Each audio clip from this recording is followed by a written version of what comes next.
Let's talk about why the war in Ukraine is causing a global food crisis.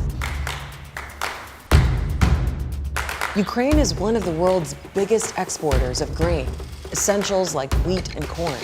But right now, around 20 million tons of grain are stuck there. And that's causing serious problems in parts of the world that depend on that supply, like the Middle East and Africa.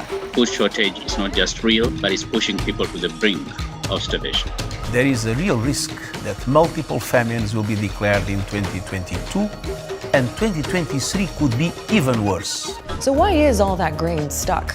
How is it affecting the rest of the world? And what's being done to try to solve the problem?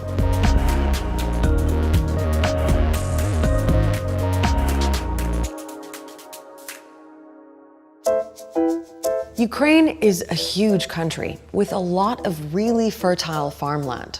In normal times, it grows enough to feed 400 million people a year.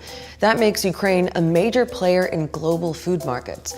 For example, it's the 5th biggest exporter of wheat in the world. More than 60% of Lebanon's wheat imports come from Ukraine.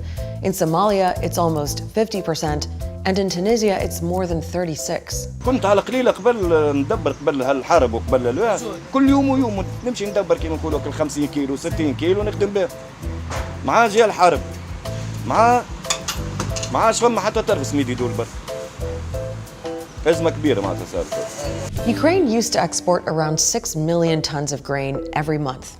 Almost all of that got shipped out through its big seaports, which provided a direct route to the Middle East and Africa. But the war has changed everything. Russia has blockaded the Ukrainian coastline. It's taken control of some of the ports, and it's bombed others, while the Ukrainians have planted mines in the sea as a defense. So those major ports in places like Odessa and Mykolaiv can't ship anything in or out. It's just too dangerous.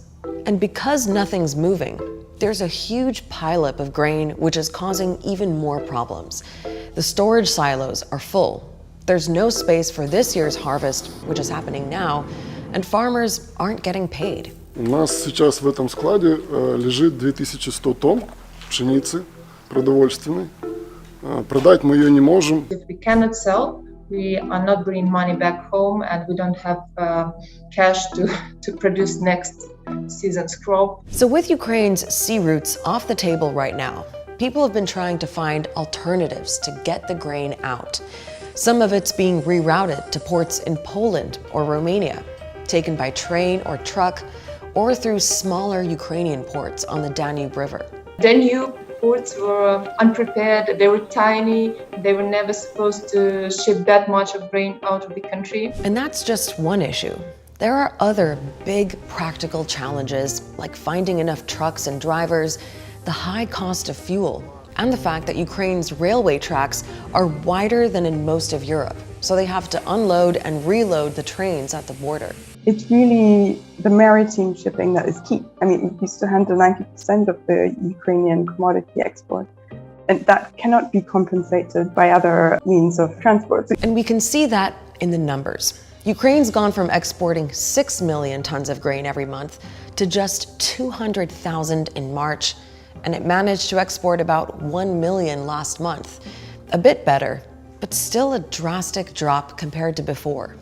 A drop that people around the world are feeling. To keep the ports closed, as the harvest season is now coming in Ukraine in July and August, it means a declaration of war on global food security. So what's being done to try to open those ports? Well, short of ending the war itself, the main option people are talking about is creating a safe sea corridor to allow the grain out, possibly enforced by another country or the UN. Turkey has been trying to get the negotiations going, but both Russia and Ukraine would need to agree on the terms. And let's face it, we're talking about two countries at war. So of course, both sides don't trust each other. Если созрела киевская власть, мы будем только рады сотрудничать. Прогресу поки що немає.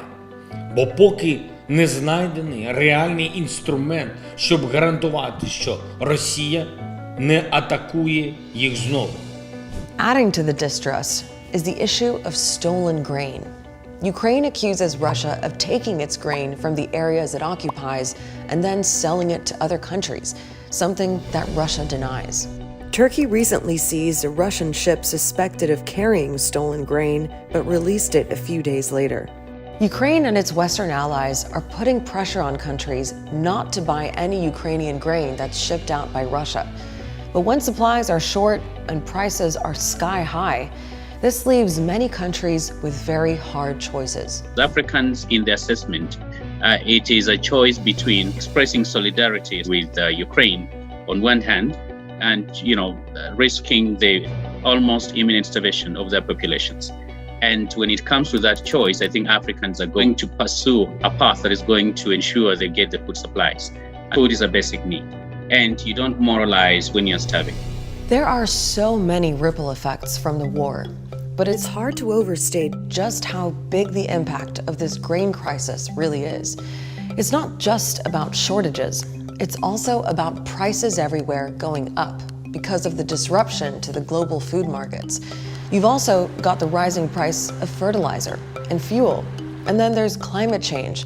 Right now, long droughts are affecting food production in places like East Africa and South America. This crisis is not happening in a vacuum. So the world is already dealing with the ongoing COVID-19 pandemic, and that means that has had a massive economic fallout. We have a situation where governments are tapped out, incomes are depressed, and so we were already in a difficult situation. And Russia's invasion of Ukraine has only made it all worse. In case you missed it, check out our recent episode all about the Russian President Vladimir Putin. We've linked it here.